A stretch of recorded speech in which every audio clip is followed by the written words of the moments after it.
Hey, you've just stepped into the caring corner, where life's caregiving challenges meet a whole lot of heart and a dash of sass. I'm Michelle O'Neill, and I'm here to serve up insights, inspiration, and real life tools to help you navigate caring for your kids and aging loved ones without forgetting about you. Expect everything from time management hacks and emotional wellness strategies to technology tips sprinkled with humor and tenacity. Are you ready? Let's get to it. Hey, and welcome back to another episode of The Caring Corner. I'm your host and emotional wellness coach, Michelle O'Neill. And today, let's dive into a word that's been trending lately. All right, are you ready? Joy. But wait, we're not just talking about any joy.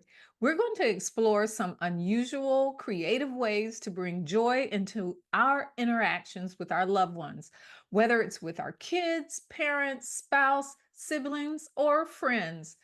And for those of us in the caregiving role where challenges like resistance, pushback, or physical limitations are daily realities, we'll explore how to find and cultivate joy even in the most trying circumstances.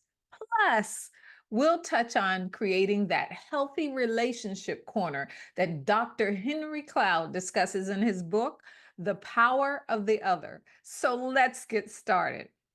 Let's talk about joy. Now, I believe so many of us are adopters of that myth that joy is the same thing as being happy, but that's a misconception. Joy isn't really about what's happening around us or how it affects us, which is happiness. Joy is more profound than just this fleeting emotion.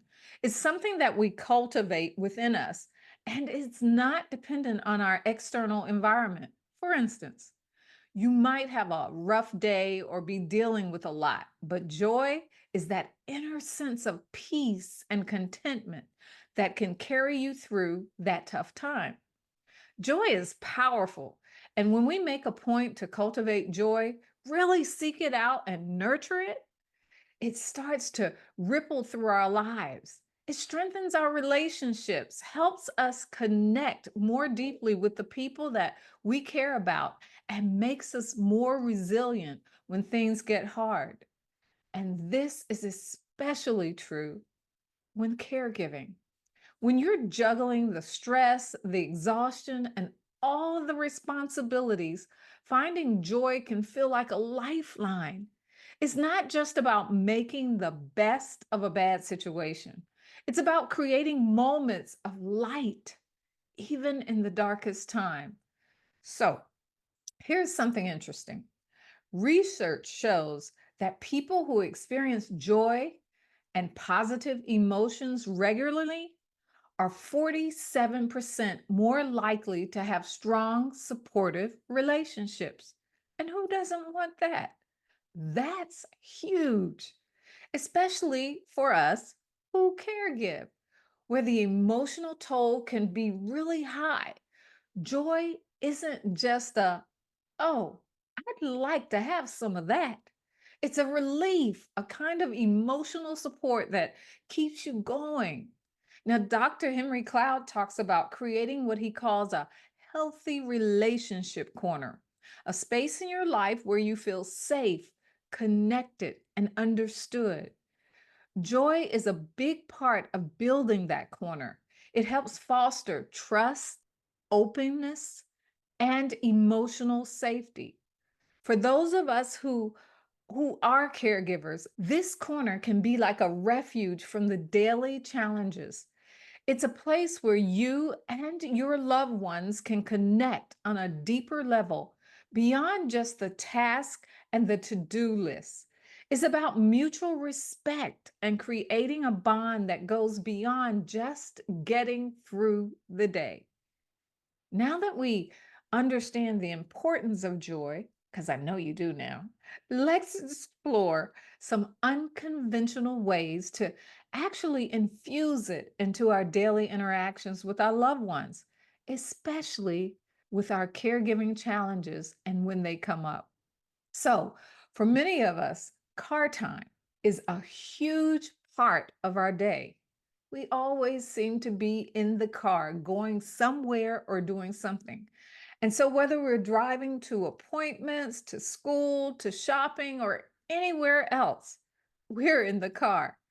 But this time doesn't have to be just about getting from point A to point B. It's actually a great opportunity to connect. Instead of letting the drive be filled with silence or background noise, or us just being locked into our screens, right? Why not use this time to really talk? And just as importantly, to really listen. Here's the thing, it's important to ease into this kind of change, okay? You don't want to suddenly just flip the script and overwhelm yourself or your loved ones with this new thing you're going to be doing. A great way to start is by having a conversation about it first. You may say something like, "Hey, I've noticed that we have about 30 uninterrupted minutes in the car together when we're heading to your appointment or to school. And I realize we never seem to have the time to really connect when we get home because we're always jumping right into whatever needs to be done. So I was thinking, maybe we could use this car time to really be present with each other. I'd love to hear your thoughts or what you're doing or how your day was, or even share something with you about my day or what I've been thinking. Now, it's important to me that we use this time to actually connect because you're important to me. So, are you willing to just try this with me for a month? What about that? Do you think you could say that?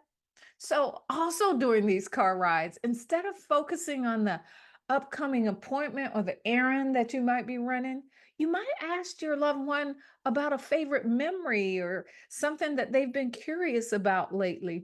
Maybe some tech thing or how their phone work or what this word meant that they heard the grandkids say or whatever. And it's a great way to keep the mood light and bring some joy into what might otherwise have just been another task on your to do list. You're not just passing time, you're creating a space for connection, even if it's only for a short while. Another thing is chores around the house. They can feel overwhelming and never ending, but they don't have to be. In fact, these ordinary tasks can be turned into opportunities for connection and even fun, whether it's teaching or learning a new recipe together. Because, mom got some pretty cool recipes or things that you've always wanted to learn how to cook, things that only taste right when she fixed. Or she may have tasted something new that you fixed or cooked and say, "Hey, how did you do that? What did you do different? What did you change?" And what about answering tech questions while folding laundry or turning cleaning into a game or friendly competition? These moments are about more than just getting things done. They're about actually being together, doing these things together. These small moments can be incredibly meaningful. Engaging your loved one into a household activity, even in small ways, can promote a sense of normalcy and accomplishment. It's not just about keeping them busy, it's about making them feel valued and included despite any physical or cognitive limitations that they might be having or facing. For instance, if your loved one struggles with mobility, involve them in meal prep by actually having them help by washing the vegetables or stirring ingredients. These small tasks can provide a sense of contribution and joy while also creating a shared experience. It's about finding ways to bring them into the fold, not just doing things for them, but with them. Of course, all of this sounds great, right? But it only works if everyone is on board. It's about fostering a collaborative attitude and creating that corner four relationship where everyone feels valued, heard, and involved. This is crucial and critical for making these joyful moments sustainable and meaningful. But let's get real. What happens when it doesn't go as planned? How do you handle it when others aren't on board or when there's resistance or pushback? This can be particularly challenged in a caregiving role. You might face resistance, especially when introducing new routines or activities. It's important to approach these situations with patience and understanding. If your loved one isn't responsive to an activity, try finding an alternative that might be more appealing or simply give them space and, well, revisit the idea later. Not every moment will be perfect. And you know what? That's okay. The goal is to create opportunities for connection and joy, but also to respect their needs and their boundaries. Let's talk about how to manage these moments when cooperation is lacking and how to maintain your joy and boundaries when things just don't go as planned. Sometimes, no matter how much effort you put into creating joyful moments, things don't go the way you wanted them to. Maybe your family or loved ones aren't as enthusiastic as you are about this. This could look like your loved ones resisting help or not really understanding why you're trying something new. In these moments, it's essential to set boundaries for your own emotional health. You've got to remember that your well being comes first. And, well, sometimes that means just stepping back and reassessing. If your loved one isn't interested in engaging in joyful activities, it's okay to pivot. Focus on what they do enjoy, like playing their favorite music or singing with them their favorite song or sharing a comforting memory. But if even that doesn't resonate, it's perfectly fine to take a step back and focus on your own emotional needs. After all, you can lead a loved one to water. Okay, but you know the saying, and I'm taking some liberties with it, right? So here's where we switch gears. When creating joy with others isn't working out, it's time to focus on finding joy, well, within yourself. This doesn't have to be this grandiose gesture. It can be about finding small personal joys in your everyday life.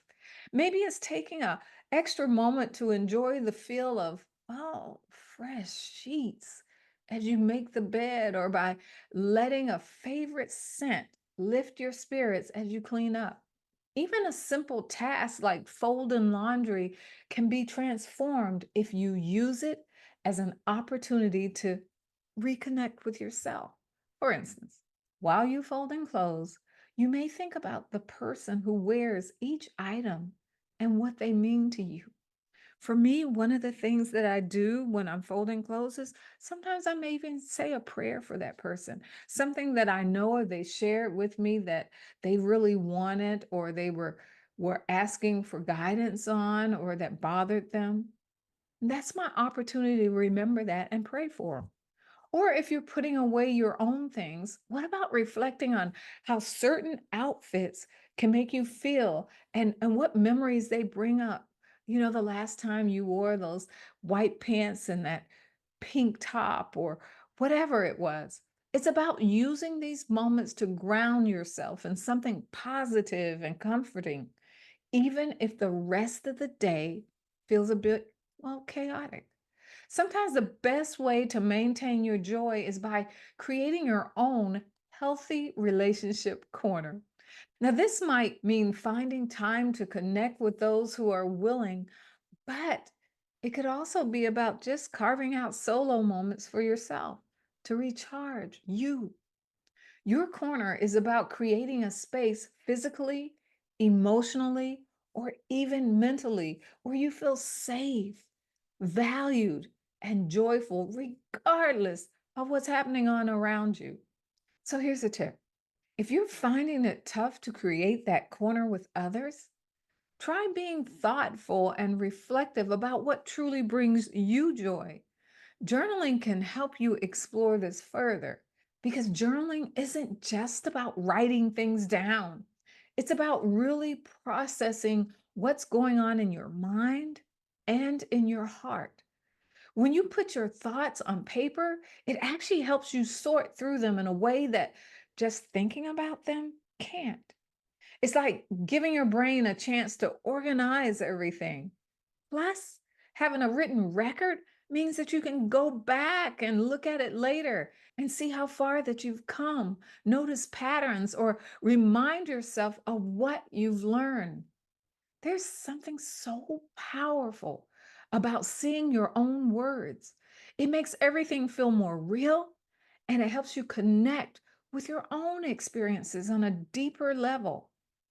And so here's a few unique prompts that I've prepared for you to get you started. So, what I want to share with you right now are 5 unusual journaling prompts to help you reconnect with your joy, your wonderful joy. One is your future self. So imagine yourself 1 year, 5 years from now. What is one thing that you're doing regularly in that 5 years person or 1 year person, not now? What is the one thing you're doing regularly that brings you joy? How can you start incorporating that into your life now? Who says you have to wait? Or number two, what about a daily dose of joy? If you had to create a joy menu for your day, little things that you can do to bring happiness, what would be on it? What would be the next thing that you just bite into? Write down 3 to 5 items, no matter how small, that you can weave into your routine. And number three, unexpected joys. Reflect on a time when you were surprised by a joy, maybe something small that lifted your spirits unexpectedly. What made that moment stand out? And how can you invite more of those surprises into your life? How did it feel? And number four, the joyful space. Describe a space in your home that makes you feel at peace. What is it about that space that brings you joy? How can you enhance this space to make it even more comforting? And number five, your joyful anchor. What's an item, a song, or activity that always brings you back to your happy place? Okay, right there, I used the word happy. Forgive me for that one. But write about why it has that effect and how you can keep it close during those challenging times. Ask yourself, how can you recreate that for yourself? Remember, happy is the things that you have no control on that's going on around you. But this anchor you can create for yourself to have every time you need it. So now that we've talked about setting boundaries and redirecting your energy into a personal joy, let's explore how to make joy a sustainable part of your relationships, even when life throws us those inevitable, unexpected events. One of the most sustainable ways to keep joy alive is through being fully present. When we're genuinely in the moment with our loved ones, whether during a conversation, a shared activity, or even just sitting quietly together, we create space for joy to, well, naturally occur. It's about focusing on what's happening right here and right now without distractions and letting that connection deepen. Put away distractions like your phone when you're with someone. Really tune in to that moment. Listen actively. Look at them. Notice their expressions and fully engage. you'd be amazed at how much more joyful and connected you feel when you're not multitasking. This is a big one for me, and one that I still have a constant battle with. But when you do make a conscious effort and really dial in, it's like, well, it's like rediscovering the art of simply being with each other. And then what about gratitude? Gratitude is a potent tool for cultivating joy. When we regularly express appreciation for our loved ones and the little moments that we share, it shifts our focus from what's missing to what's already abundant in our lives. It's not just about saying thank you, it's about recognizing and celebrating the positive, no matter how small. Here are a few things that you can even try. So, consider starting a family gratitude practice, okay? Instead of a jar, you might try a gratitude journal that everyone contributes to, or have a gratitude moment during meal times when each person shares something that they're grateful for that day. Now, the mealtime one is a little easier, but if you don't get together for meal times, which a lot of times is hard when we're running this way or that, that having that journal maybe at a set place in the house, maybe on the kitchen table, or when you come in at the door, or on the way to the stairs before you go to bed at night. But have it in a place kind of like when you go to a wedding or something and there's the guest book. This is your gratitude book where everyone just says a little something or signs something that they're grateful for during that day before they go to bed. And then there's also creating new family rituals. Rituals are a beautiful way to weave joy into the fabrics of your relationships. These aren't just routines, they're intentional practices that you create together, which can bring comfort, connection, and happiness over the long term.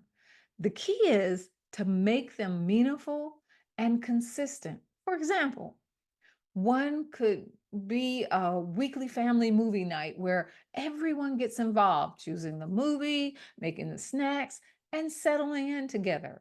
Or if mornings are your special time, perhaps a morning coffee ritual with your partner where you spend a few quiet moments together before the day begins.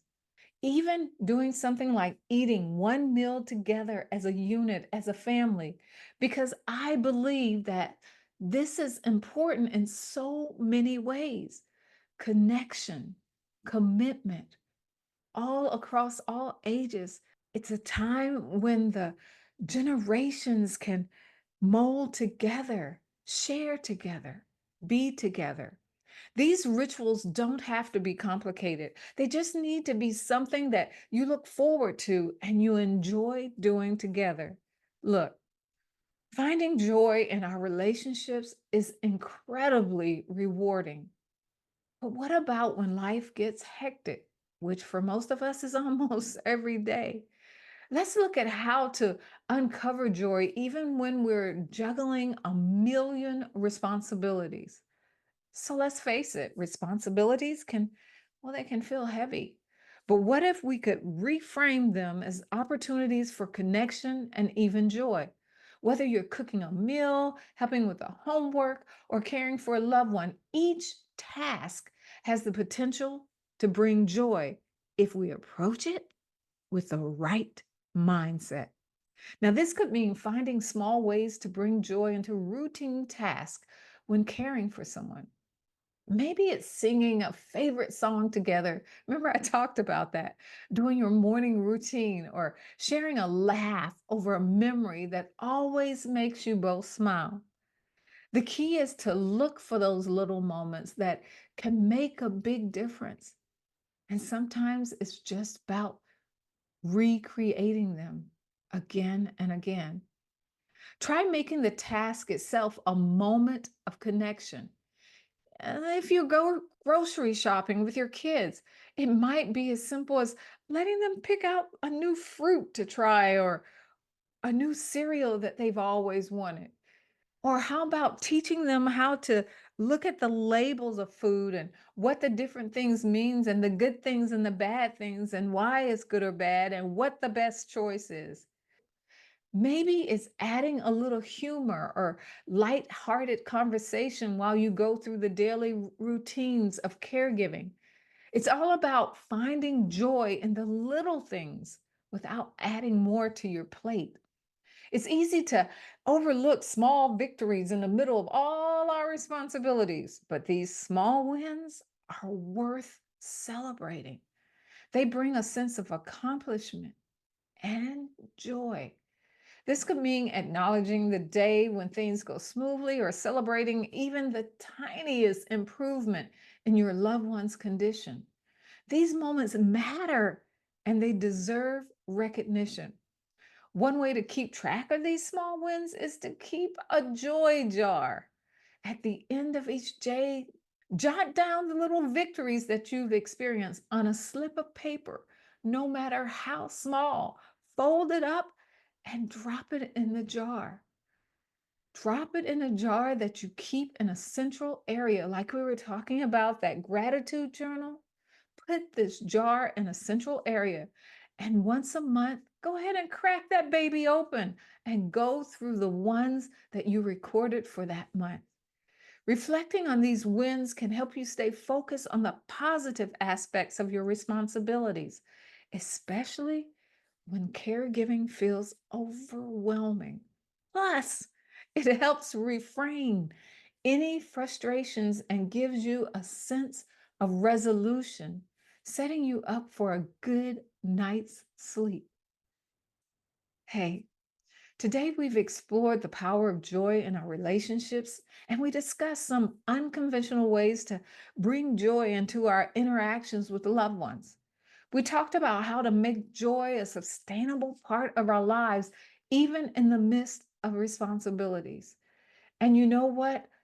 Even though I've given you a lot to think about, I just want to veer away for a second and say, all this is good, well and good. And I'm saying this from personal experience, and they're great. And when you're reading them or you're listening to them and you're thinking, this is great. But if we don't take action on them, if we don't implement them, they're just ideas.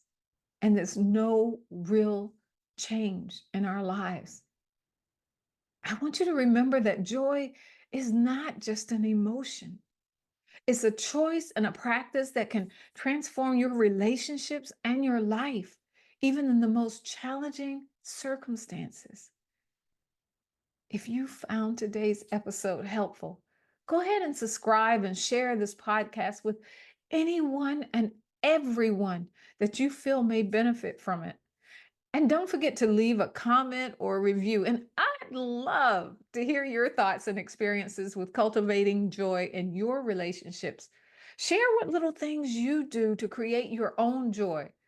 What things are you doing in your lives and in the lives of others?